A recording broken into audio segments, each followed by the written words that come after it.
మనకు మన target reach అవుతుంది. లేదు మనం ఇష్టపడిన వాడతామన్నంటే మనకి ప్రమాదం కదండి. కాబట్టి ఏంటంటే ఉన్న ఒక రోడ్డును మనం జాగ్రత్తగా వాడాలి. చిన్న పిల్లలకు డ్రైవింగ్ ఇవ్వకూడదు. అసలు జాతీయ రోడ్డు భద్రత వారం చాలా ఇంతకుముందు డిఎం గారు చెప్పినట్టు ప్రతి సంవత్సరానికి దాదాపు 1,00,000 మంది ప్రాణాలు కోల్పోతున్నారు. ఎంత ఎంత ఎంత భారీ ప్రాణ నష్టం చెప్పండి ఇది. దానిలో సగటున రోజుకు 20 మంది చనిపోతున్నారు. 20 మంది చనిపోతే ఎంత ఇబ్బంది ఆ కుటుంబాలకు ఎన్ని ఎన్ని ఎన్ని ఇబ్బందులు ఎదుర్కోవాల్సి వస్తుంది. వాళ్ళు ఒక ప్రమాదం జరిగిందంటే మనకు మినిమంగా 2 రకాల లాసెస్ మనం ఎన్కౌంటర్ చేస్తాం. 2 రకాల నష్టాలు మనకు వస్తాయి. ఒకటి ఆర్థిక నష్టం వస్తుంది, అంటే బండి ఖరాబ్ అవ్వడం, బండి డ్యామేజ్ అవుతుంది, బండి డ్యామేజ్ అవుతుంది, అదొకటి ఆర్థిక నష్టం. సరే, ఆర్థిక నష్టం అంటే మనం ఏదో ఒక రకంగా పూడ్చుకోవచ్చు దాంట్లో. రెండో నష్టం ఏంటంటే సరే అవయవం ఏదో అవయవం పోయింది, కాలు పోయింది, చెయ్యి పోయింది, లేకుంటే ఇంకేమన్నా పోయింది, ప్రాణం పోయింది అనుకోండి, అవి కోలుకోలేని నివారణ కదా.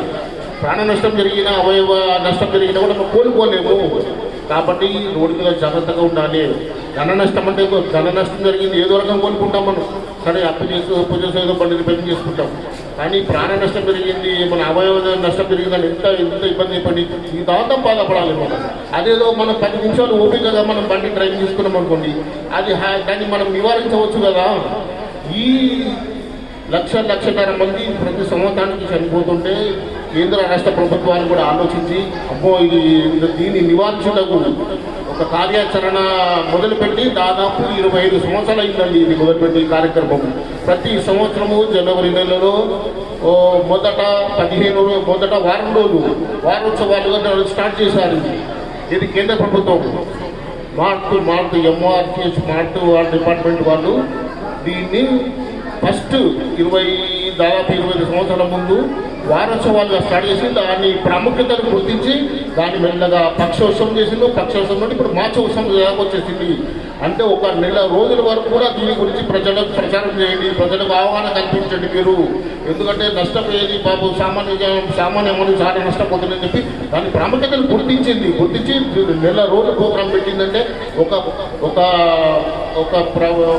ప్రభుత్వము ఒక ప్రోగ్రాంను నెల రోజులు చేస్తుంది అంటే ఇది నాట్ ఒకటి. దాంట్లో ఎంతో పెద్ద ఉపయోగం ఉన్నది కాబట్టి కదండి 1 మంత్ చేస్తుంది ప్రోగ్రామ్. మీరు అందరూ ఏంటంటే రోడ్డును వాడేటప్పుడు జాగ్రత్తగా ఉండి రూల్స్ పాటించాలి. మెయిన్గా ఏంటంటే రూల్స్.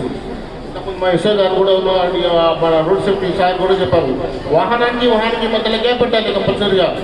లేకుంటే మీరు వాహనం వెనుక వాహనం పోతానన్నాడు, సడన్గా ముంగట అతను తెలియక ఏదో అడ్డంగా వచ్చి ఆపితే మీరు పోయి దగ్గర కుదుకుంటారు. కాబట్టి వాహనానికి కంపల్సరీగా 50 feet డిస్టెన్స్ కంపల్సరీ మెయింటైన్ చేయండి. అది మీ మంచి కోసమే. మీరు ఎప్పుడు రోడ్డుకు ఎడమ వైపునే బండిని నడపండి, హెల్మెట్ ధరించండి, సెల్ ఫోన్ వాడకండి. బండి నడిపేటప్పుడు 20% సెల్ ఫోన్ వాడకండి. సెల్ ఫోన్ మర్చిపోండి, మీరు స్విచ్ ఆఫ్ చేయండి, లేకుంటే సైలెంట్లో పెట్టేయండి దాన్ని. మనం ఏంటంటే రోడ్డు మీద ఉన్నంతసేపు భద్రత గురించి ఆలోచించాలి, వేరే విషయం ఆలోచించకూడదు. ఇప్పుడు ఎస్ఐ గారు కూడా అన్నట్టు మనం ఇంట్లోకి టెన్షన్లన్నీ తెచ్చుకొని రోడ్డు మీద పడి నడపొద్దు. రిలాక్స్గా రావాలి, రిలాక్స్ వచ్చి రిలాక్స్గా పోవాలి, గమ్యస్థానం చేరుకోవాలి. ఇలా అర్థమవుతుందండి బాబు. అందరికీ రిక్వెస్ట్ చేస్తున్నాను, బండ్లు నడిపేటప్పుడు జాగ్రత్తగా ఉండండి, నిదానంగా పోండి, ఓవర్ రైడింగ్ చేయకండి. నలుగురిని ఒక 2 పిల్లల మీద 4 సంసారం మొత్తం పెట్టేయకండి. మన ప్రయాణం మనం కాపాడుకోవాలి. ఒక్కొక్క ఆటోలో కూడా నేర్చుకుంటా 4-5 పోవాల్సిన ఆటోలో 10 మంది కూర్చుంటారు. అది కూడా కరెక్ట్ కాదు. అది ఎందుకంటే బ్యాలెన్స్ అవుట్ అయిపోతుంది ఆటోది. 3 చక్రాలే కదా అది. ఇటు తిరిగి ముందు వచ్చిందనుకోండి, ముందర కింద పడలేదు, తప్పుడు జారిపోతుంది, ఇబ్బంది ఉంటుంది. కాబట్టి రోడ్డును వాడేటప్పుడు జాగ్రత్తగా వాడండి. రూల్స్ ప్రతి దానికి కూడా నియమాలు పాటించండి. రహదారి భద్రతా నియమాలు పాటిస్తే అదే నీతి శ్రీరామ రక్ష. ఇలా రండి. ఇప్పుడు ఏంటంటే మాస్ ట్రాన్స్పోర్టేషన్ వాడండి. ఆర్టీసీలో అంతా నైపుణ్యత కలిగిన డ్రైవర్లు ఉన్నారు. మీరు ఆర్టీసీని ఉపయోగించుకోండి. ఎటు పోవాలన్నా ఆర్టీసీని ఉపయోగించండి. మీకు ప్రయాణము సుఖంగా అవుతుంది, సౌకర్యంగా అవుతుంది, క్షేమంగా అవుతుంది. హ్యాపీగా మనం బండ్లు పట్టుకొని పోయి మనం రిస్క్ తీసుకొని కానీ ఆర్టీసీలో కూర్చున్నాం అనుకోండి, హ్యాపీగా వస్తుంది. మన పని మంచిగా గమ్యస్థానాన్ని పర్ఫెక్ట్ టైం కరెక్ట్గా తీసుకొని చేస్తారు. అది వాళ్ళ బాధ్యత, వాళ్ళు పర్ఫెక్ట్గా చేస్తారు వాళ్ళు. కాబట్టి ఆర్టీసీలు వాడండి ఎక్కువ, అది మంచిదే. మనకేం టెన్షన్ ఉండదు రోడ్డు మీద. మళ్ళీ కూడా ఏంటంటే వెహికల్స్ వాడిన వాళ్ళు ప్రతి ఒక్కరు కూడా హెల్మెట్ వాడండి, పేపర్స్ రెడీ పెట్టుకోండి, పేపర్స్ అన్నీ క్లియర్ పెట్టుకోండి. ఏది బండికి సంబంధించిన కాగితాలన్నీ పెట్టుకోండి, లైసెన్స్ పెట్టుకోండి, కనీసం సెల్ ఫోన్లు అన్నా పెట్టుకోండి. సెల్ ఫోన్ కూడా వాడుతుంది అసలే. ఏది బండి నడిపేటప్పుడు మాత్రం ఫండ్ వస్తుంది పెట్టుకొని ఇట్లా బండి అవన్నీ తప్పవన్నీ. అవన్నీ మనకే ఒకరోజు తప్పించుకున్నా, 2 రోజులు తప్పించుకున్నా, 3 రోజులు చెప్పలేము మనం. మనకేం తెలియదు, మనకే ఇబ్బంది తెలియదు. కాబట్టి కొంచెం జాగ్రత్తగా ఉండండి, రోడ్లు వాడండి.